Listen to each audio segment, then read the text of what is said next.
ಪ್ರತಿಪಕ್ಷಗಳ ಗದ್ದಲ ಗಲಾಟೆ ಮತ್ತು ನಿರಂತರ ಪ್ರತಿಭಟನೆಗಳ ನಡುವೆಯೇ ಲೋಕಸಭೆಯ ಮುಂಗಾರು ಅಧಿವೇಶನವು ಅಂತ್ಯವಾಗಿದೆ. ಇಂದು ವಂದೇ ಮಾತರಂ ಗೀತೆಯೊಂದಿಗೆ ಅನಿರ್ದಿಷ್ಟಾವಧಿ ಮುಂದೂಡಿಕೆಯಾಗಿದೆ. ನೀಟ್ ಪ್ರತಿಭಟನೆ ವೇಳೆ ನಡೆದ ಪ್ರಕರಣಕ್ಕೆ ಸಂಬಂಧಿಸಿದಂತೆ ಲೋಕಸಭೆಯಲ್ಲಿ ಅಮಿತ್ ಶಾ ಉತ್ತರ ನೀಡುವುದಾಗಿ ಹೇಳಿದ್ರು. ಆದ್ದರಿಂದ ಉತ್ತಮ ಚರ್ಚೆ ನಡೆಯಬಹುದು ಎಂಬ ನಿರೀಕ್ಷೆ ಇತ್ತು. ಮುಂಗಾರು ಅಧಿವೇಶನ ನಡೆಯುತ್ತಿದ್ದಾಗ ಸದನದಲ್ಲಿ ಕಾಣಿಸಿಕೊಳ್ಳದ ಪ್ರಧಾನಿ ಮೋದಿ ಮತ್ತು ಅಮಿತ್ ಶಾ ಇಂದು ಆಗಮಿಸಿದ್ರು.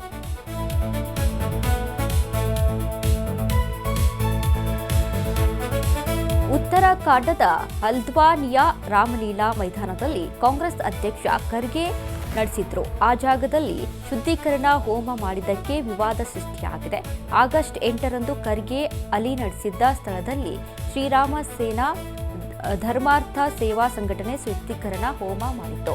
ಈ ಘಟನೆಗೆ ಕಾಂಗ್ರೆಸ್ ತೀವ್ರ ಆಕ್ರೋಶ ವ್ಯಕ್ತಪಡಿಸಿದ್ದು, ಖರ್ಗೆ ದಲಿತ ಸಮುದಾಯಕ್ಕೆ ಸೇರಿದವರಾಗಿರುವ ಕಾರಣಕ್ಕೆ ಈ ರೀತಿ ಮಾಡಲಾಗಿದೆ ಎಂದು ಆರೋಪಿಸಿದೆ.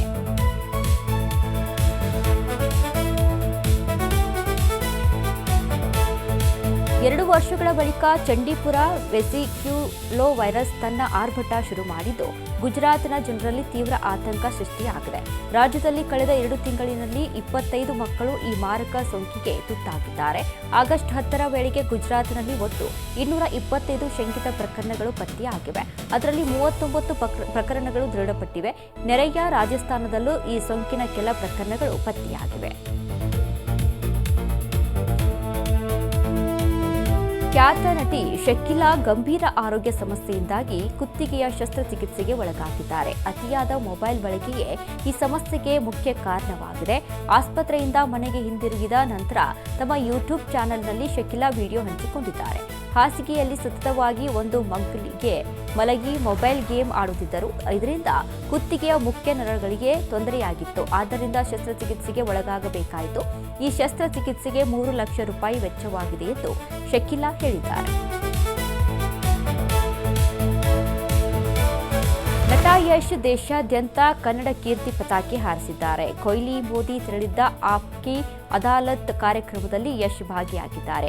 ಆಪ್ಕಿ ಅದಾಲತ್ಗೆ ಹೋದ ಮೊದಲನೆಯ ಕನ್ನಡಿಗ ಎಂಬ ಖ್ಯಾತಿಗೆ ಯಶ್ ಪಾತ್ರರಾಗಿದ್ದಾರೆ. ಈ ಶೋ ರಾಷ್ಟ್ರಮಟ್ಟದಲ್ಲಿ ಪ್ರಸಾರವಾಗುತ್ತೆ. ಖ್ಯಾತ ಪತ್ರಕರ್ತ ರಜತ್ ಶರ್ಮಾ ನಡೆಸಿಕೊಡೋ ಈ ಕಾರ್ಯಕ್ರಮಕ್ಕೆ ಪ್ರಧಾನಿ ನರೇಂದ್ರ ಮೋದಿ, ಮಾಜಿ ಪ್ರಧಾನಿ ಅಟಲ್ ಬಿಹಾರಿ ವಾಜಪೇಯಿ, ಯೋಗಿ ಆದಿತ್ಯನಾಥ್, ಸ್ಮೃತಿ ಇರಾನಿ, ರಾಹುಲ್ ಗಾಂಧಿ, ಸಲ್ಮಾನ್ ಖಾನ್, ಶಾರುಖ್ ಖಾನ್, ಅಮೀರ್ ಖಾನ್, ಐಶ್ವರ್ಯ ರೈ, ಪ್ರಿಯಾಂಕಾ ಚೋಪ್ರಾರಂತಹ ಘಟಾನುಘಟಿಗಳು ಬಂದಿದ್ದರು.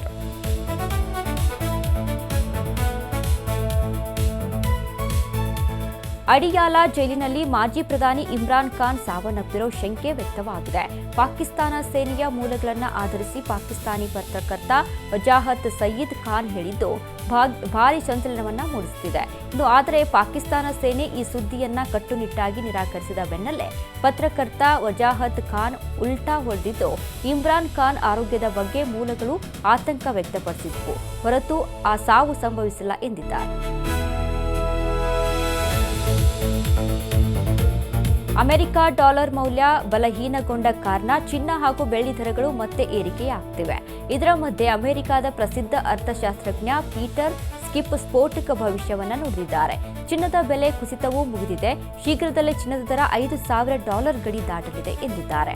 ಇರಾನ್ ಯುದ್ಧದ ಕಾರಣದಿಂದ ಚಿನ್ನದ ಬೆಲೆಯಲ್ಲಿನ ತಾತ್ಕಾಲಿಕ ಕುಸಿತ ಅಂತ್ಯಗೊಂಡಿದೆ. ಮುಂದೆಯೂ ಚಿನ್ನದ ದರ ಸಿಕ್ಕಾಪಟ್ಟೆ ಏರಿಕೆಯಾಗುವ ಸಾಧ್ಯತೆ ಇದೆ ಎಂದು ಸ್ಕಿಪ್ ಹೇಳಿದ್ದಾರೆ.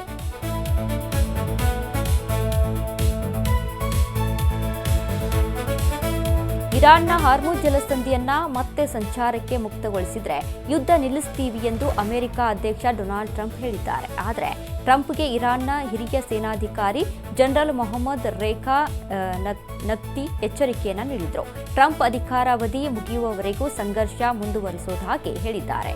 ಆದ್ದರಿಂದ ಇರಾನ್ ಸಂಘರ್ಷ ಸದ್ಯ ಮುಗಿಯೋದು ಅನುಮಾನ.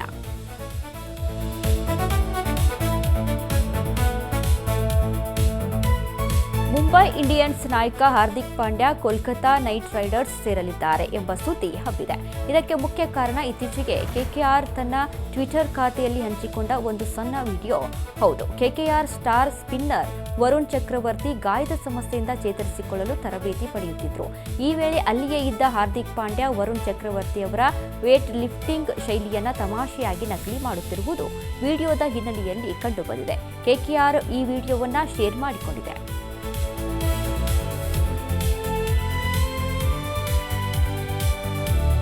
ಕ್ರೀಡಾ ಜಗತ್ತಿನ ಬಹುನಿರೀಕ್ಷಿತ ವಿವಾಹವೊಂದು ಕೊನೆಗೂ ನೆರವೇರಿದೆ. ಜಾಗತಿಕ ಫುಟ್ಬಾಲ್ ಐಕಾನ್ ಕ್ರಿಸ್ಟಿಯಾನೋ ರೊನಾಲ್ಡೋ ಅವರ ದೀರ್ಘಕಾಲದ ಒಡನಾಡಿ ಜಾರ್ಜಿನಾ ರೋಡ್ರಿಗಸ್ ದಾಂಪತ್ಯ ಜೀವನಕ್ಕೆ ಕಾಲಿಟ್ಟಿದ್ದಾರೆ. ಪೋರ್ಚುಗಲ್ನಲ್ಲಿ ಅತ್ಯಂತ ರಹಸ್ಯವಾಗಿ ನಡೆದ ಈ ವಿವಾಹ ಮಹೋತ್ಸವ ಸದ್ಯ ಇಡೀ ವಿಶ್ವದಾದ್ಯಂತ ಕ್ರೀಡಾಭಿಮಾನಿಗಳು ಮತ್ತು ಮಾಧ್ಯಮಗಳ ಗಮನ ಸೆಳೆದಿದೆ. ಈ ಮದುವೆಯಲ್ಲಿ ರೊನಾಲ್ಡೋ 5 ಮಕ್ಕಳಾದ ಅತಿಥಿಗಳಾಗಿ ಕಾಣಿಸಿಕೊಂಡಿದ್ದು ವಿಶೇಷ.